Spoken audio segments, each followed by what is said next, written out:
Las Vegas est une ville américaine, plus grande ville de l'État du Nevada et centre économique et touristique majeur de l'ouest des États-Unis.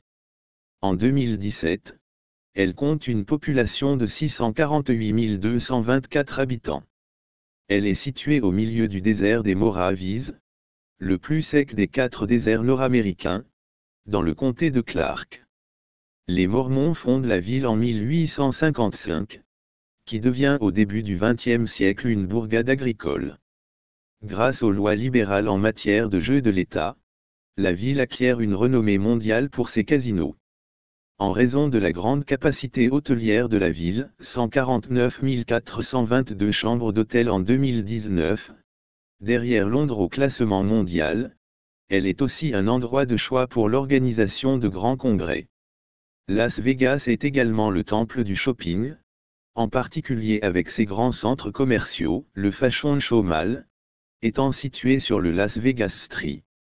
En 2004, la ville accueille 37 400 000 visiteurs, dont 80% en provenance de Californie.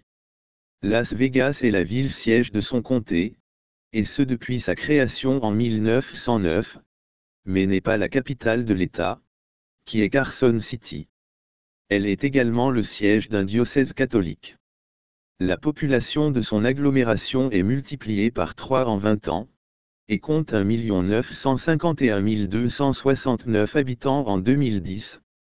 Las Vegas est à la fois la 30e municipalité et la 30e aire urbaine du pays.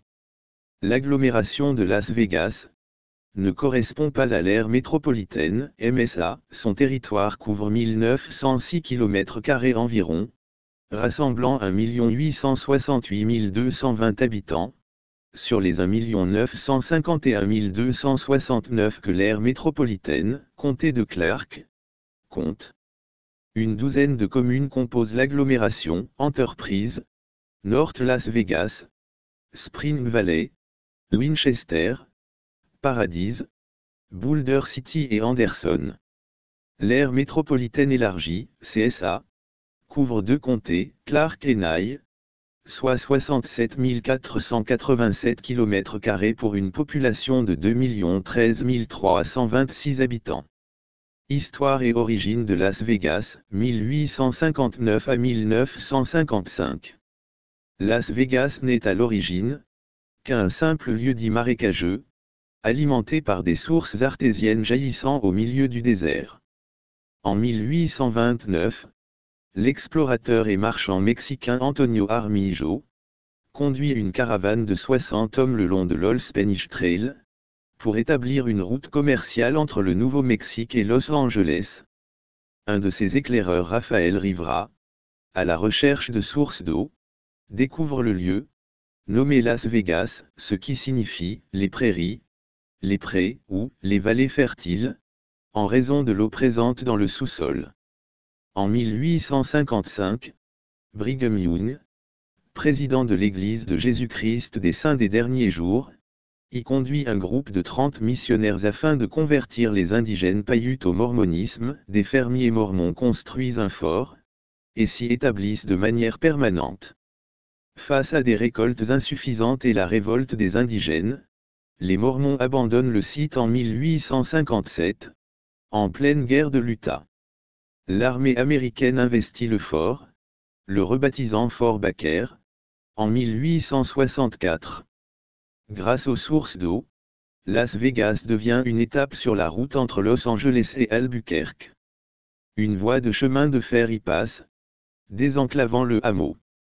Officiellement, le village de Las Vegas est fondé le 15 mai 1905, puis acquiert le statut de ville, le 16 mars 1911.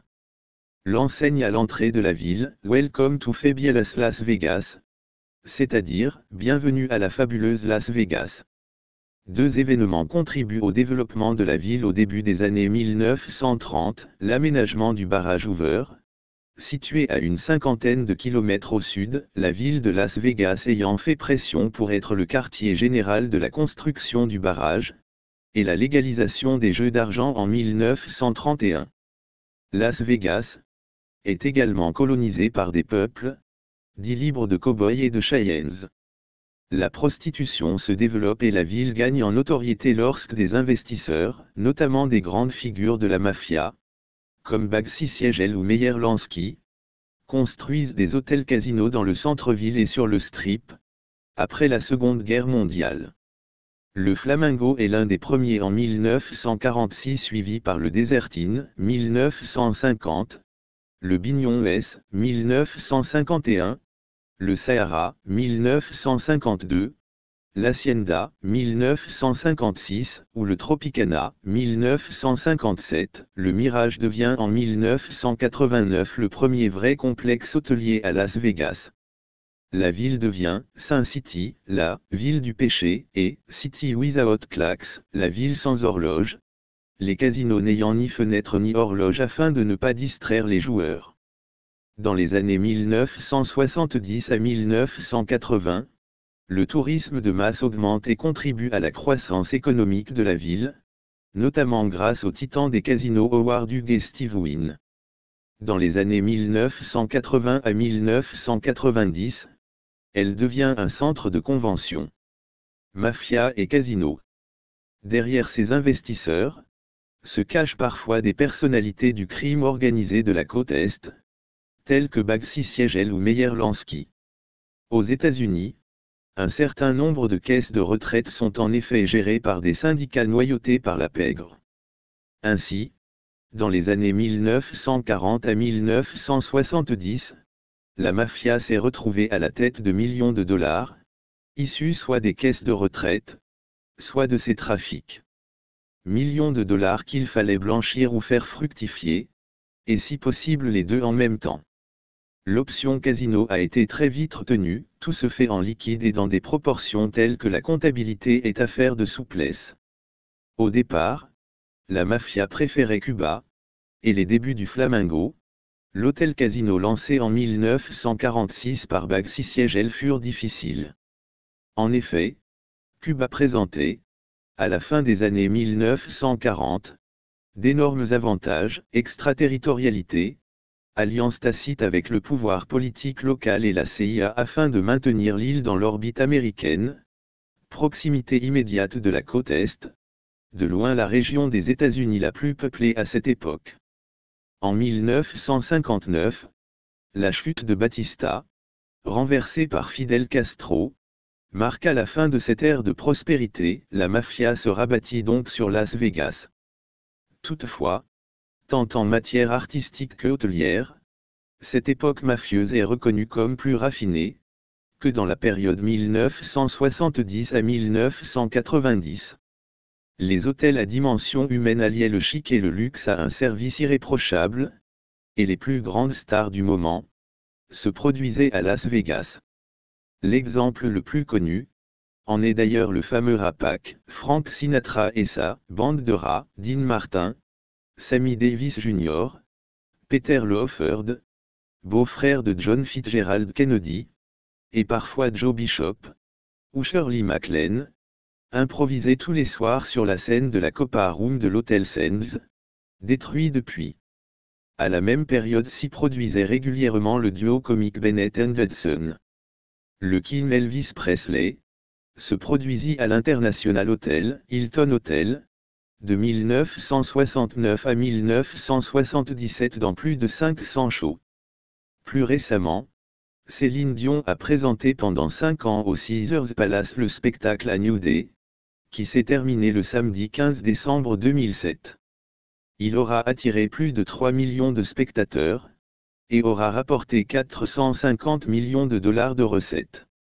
Entre 2007 et 2011 plusieurs artistes se sont succédés comme Britney Spears, Elton John, Cher. En 2011, un nouveau contrat a été signé, pour un nouveau spectacle de la chanteuse Céline Dion précise René Angélil, manager de Céline Dion, pour une durée de 8 ans pour un spectacle intitulé Céline. Diversification depuis 1989. Las Vegas est surnommée Sin City, la ville du péché, à cause des jeux d'argent, des spectacles pour adultes et de la prostitution légale dans les comtés voisins. Mais à partir de 1989, les autorités locales décident de diversifier la ville vers une clientèle plus familiale et consensuelle avec le Circus et l'Excalibur. C'est à ce moment-là que le gigantesque hôtel The Mirage sort des sables, grâce à l'homme d'affaires Steve Wynn. Depuis, la croissance de la ville tourne autour de 5% par an. Les casinos et les attractions se multiplient ainsi que les services connexes. La croissance de la population suit à un rythme effréné, ce qui pose quelques problèmes d'infrastructure. C'est même la ville la plus attrayante du pays. En 2003, la population de l'agglomération, Las Vegas Valley, compte 1 583 172 habitants. Un Chinatown apparaît même au début des années 1990 sur Spring Mountain Road. Face à la crise économique mondiale, Las Vegas mise à la fin des années 2000 sur les spectacles et revendique d'être The Entertainment Capital of the World, la capitale mondiale du divertissement, au même titre que Los Angeles. Elle est toutefois confrontée à une certaine misère, dans certains quartiers. 6 habitants sur 10 vivent sous le seuil de pauvreté, et si des associations viennent en aide aux sans-abri et aux personnes défavorisées, l'État du Nevada reste impuissant à agir, car peu d'argent public est consacré pour pallier ces problèmes.